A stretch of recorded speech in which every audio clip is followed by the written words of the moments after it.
Welcome to the Fox One Corp series of SeeYou training videos. I'm Dave Springford. Please check out my website at www.foxonecorp.com for all the gliding products that I can supply. Link is posted in the comment section. Please subscribe to this Fox One Corp YouTube channel, and if you have questions, post them in the comments below. In this video, I'll show you how to create tasks and observation zone schemes for tasks within SeeYou. You may want to create a task either before a flight for planning purposes or after a flight to analyze that flight. Observation zone schemes are available in the Tools menu. So we'll go up here to Tools and Options, and we'll go to the observation zones. In this window, what we can see in the top is a graphic window that gives a representation of the geometry of the start, the waypoint, and the finish zones. At the bottom, there are some fields that we can edit to change the geometry. And in the middle, under Schemes, there's a drop-down that allows us to select from various default schemes that have come preloaded with SeeYou. Right now, we're looking at the 500-meter cylinder scheme, in which case the start and finish are both 500-meter cylinders, as well as the waypoints. We can take a look at the next one, 500-meter cylinder with start and finish line. This one we can see we have half-kilometer radius start line and finish line, and we have half-kilometer radius cylinders at the waypoints. This is a scheme that you could use for example, your 300-kilometer goal flight, where you need to pre-declare your start, your waypoints, and your finish. Another option that we have preloaded is FAI sectors. This uses an FAI sector for the start and the finish, and FAI sectors at the waypoints. Should be noted, the sporting code recently changed, and that sectors are no longer usable for the start and finish. So this scheme really can't be used for records or badges any longer. But the next one, FAI sectors with start and finish line, that's what we need to use if we're going to fly records, and can also be used for badges. For badges, remember, you can use either the sector or the cylinder. If you use the cylinder, you have to remember to subtract 1 kilometer from the total distance for each turn point at which you use the 500-meter cylinder. So what I want to show you next is that we can add new schemes here. So I'm just going to start with this cylinder scheme. And before we do that, we're going to focus on US contest rules while I do this. So what I want to do is I want to go back up to General, and I want to change the units over to miles to match the US rules. So I'm going to take both of those to miles. To make those stick, we have to press OK, and then go back into Tools and Options and Observation Zones. And now we can see that our cylinder, even though it says 500-meter cylinder scheme here, we now have a 0.311 mile radius. So what I want to do is I want to set up two schemes, one for an assigned task within the US rules and one for an area task within the US rules. So the first thing, so I'm going to select the zone that I want to change, and I want to change the start zone. And the start zone is going to be 5 miles. So I'll click in the radius 1 box, type in the 5, and then I can click in the 180 box for angle 1, and that shows us that we have a complete circle. Radius 2 and angle 2, we don't need to worry about. Those are for creating more complex geometries, but are not necessary for US contests. Then we'll go to waypoint, and we said this was going to be an assigned task. So in that case, our waypoint radius is 1 mile. So again, click in the radius box and type in 1 mile, and then I can use tab to move across to the 180, and we can see those cylinders have increased in size. And then finally, for the finish, we want the finish to also be 1 mile, and we now have our 1 mile finish zone. And so the next step is the most important. We need to save this. So we're going to click on Save As, and so we're going to call this US Rules Assigned Task. And now we'll click OK. And what we can see in the scheme is that we've now added a new scheme here to the pre-programmed list. So I want to add one more for area tasks.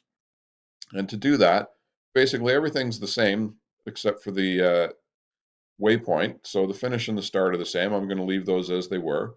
And the waypoint, I'm going to go down here, and I'm going to change the radius.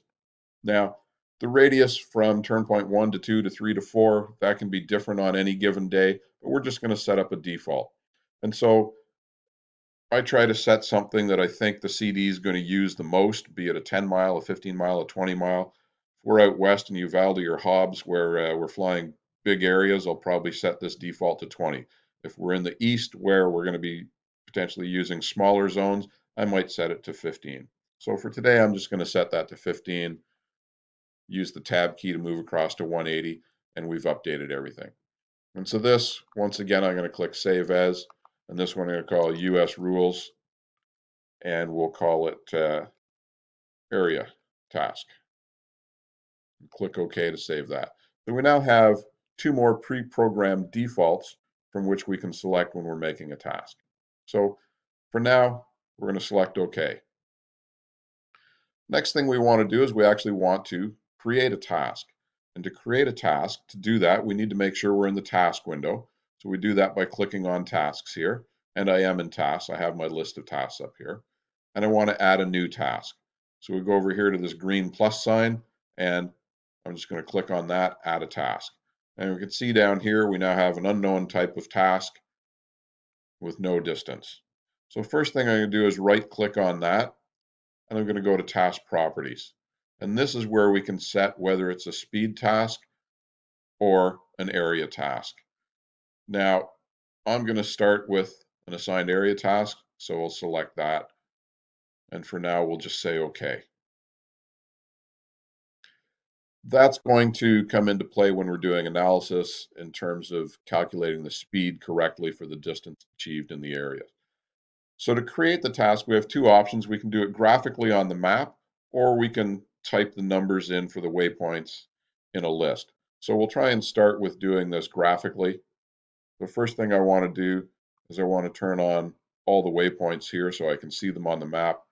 I'm going to zoom in around the home field and say, I know I want to start here at my home field. So there's my 5-mile start that's been put in. And now I want to fly out to the west here to this turn point at Centralia, and then I want to go north and east over here to McCullough Lake, and then I want to go back home. So we can just navigate around the map with the arrows and click on what we want. So now that I'm finished, it still wants to allow me to do one more leg. I don't want that, so I can simply hit escape, and that closes the task. And now what we can see is that I have an assigned area task with two areas of 171 miles minimum, 280 maximum, and 227 nominal. And so we can get that just by hovering over this line. We can go out here, click on Fit Task, and we can see the entire task. So that's with our default 15-mile radius. So you can see both of these have the same radius. If we don't want that, we can just double click on this task line here and open up this other dialog. And under observation zones, now we can change each one individually. One of the more important things to do for the start points, and this we should have done in our default profile, is we need to reduce the leg distance of the start cylinder to subtract that 5 miles. This doesn't quite track exactly with the US rules because it doesn't allow us to take a start from any point out the cylinder and give us that exact distance. We have a choice of either giving the full distance, including the 5 mile, or the distance subtract the 5 miles. So I'll always reduce the leg distance. The finish, we need to do the same. And in the case of the finish, reducing the leg distance is exactly what we want to do with the rules in terms of scoring. It just simply reduces that 1 mile. Doesn't matter where you enter the cylinder, You just get the leg distance minus that 1 mile. So now in Centralia, you can see that that 15 miles takes us out over the lake, so we don't necessarily want that. So I'll just double click in radius and I'll change that to 10.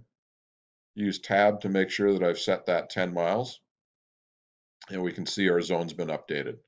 So now I'm going to go up to my second turn point at McCullough Lake here, and this one, we want to give everybody a little bit more room, so we're going to make that a 20-mile cylinder. Hit tab again and say OK. So we've updated those points, and we can see we now have a smaller cylinder at Centralia and a larger cylinder up here at McCullough Lake. So that's one way that we can create a task. The other thing is, let's say we didn't want this to be an area task, but we wanted it to be a racing task or an assigned task. If we go back to Tools, Options, and Observation Zones, if we go here and drop down and select our US Assigned Task option and say OK, it doesn't change things instantly on the map, but if I double click inside the observation zone, it takes me back to that observation zone dialog for everything. And if I now click on default, it will change all the waypoints to the new default I just selected in the observation zones, which was our racing task with our 1 mile circles. So I'm going to click default here, and you can see that suddenly my circle shrunk, and I go here, and now I have nice little circles. Because we've assigned it as an assigned task here, as an area task, we can still see max, min, and nominal distance. So I can double click again, and I can go into this assigned area task and set that to racing task and say OK. And so now we just have one distance, 227. Another thing I want to show you is the FAI area, and what we can see. First of all, it says this is an FAI triangle of 366 kilometers, so that's good. The FAI area tool tells us with this purple shading where a turn point needs to be so that it forms the geometry of an FAI triangle. So we can turn it on with this show FAI area, and we can move it from point to point. So I could mirror that 36 Centralia off to the northeast, and it'd have to be somewhere out in that purple area. At the top, we can see McCullough Lake is nicely situated, and we can see that my start point is nicely situated. So the last thing I want to show you is how to create a task with text instead of with the map. And so that's pretty easy. We can go into task details here. And if I click on, task details from our list, and then click on a new task. And now I can just put in the start point that I want, 58, go down to the first point, 32 for Highgate. Then I want to go up to number 17. No, not 17. Let's see. I want to go to 70. And then we want to come back to our finish point of 58. And we have a task programmed here. We can see it's a triangle, 436 kilometers or 271 miles. And we have everything shown here. We want to see it on the map. Go back here, click on map. And we can see the new triangle. So that's two ways you can create a task in SeeYou. So thanks for watching. I hope you learned something new about SeeYou today. If you have questions, post them in the comments section below. And please visit me online at www.fox1corp.com.